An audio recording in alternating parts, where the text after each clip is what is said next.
I hope you'll find this on a local bookshelf and follow along.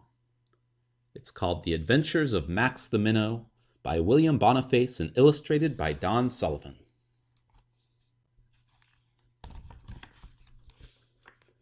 There was a school of minnows once that lived within some cracks. The quickest and most clever one of all of them was Max. Each day he watched the big fish play and slowly shook his head.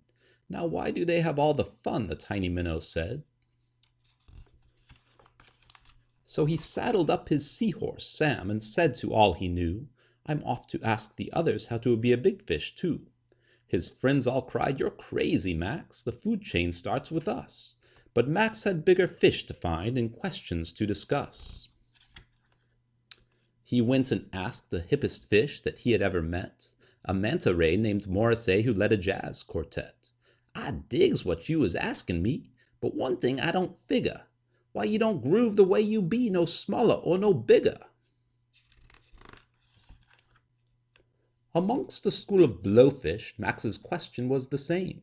Before his eyes they grew in size and made a boastful claim.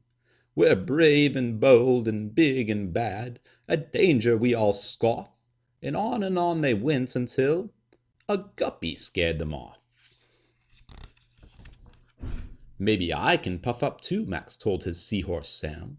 "If I can't be big naturally, I'll eat until I am."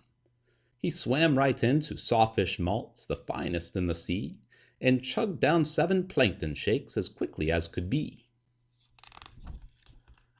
The turtles at the pizza cove could not believe their eyes. Anchovies were the only things that Max left off his pies. The octopus at Noodle Hut was equally impressed. He needed all 8 tentacles to keep up with his guest. And yes, he grew, that much was true, but mostly he got fat. When clownfish classes passed him by, poor Max was snickered at. "When I get bigger, they won't laugh, I'll show them I'm a winner." But then he spied a distant sign that spelled out Sharky's dinner.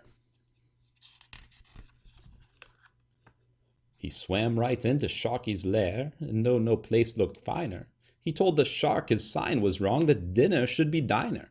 "Au contraire," the sly shark grinned, "the diners are my dinner. That's why I'm pleased that you've stopped in and thrilled that you're not thinner."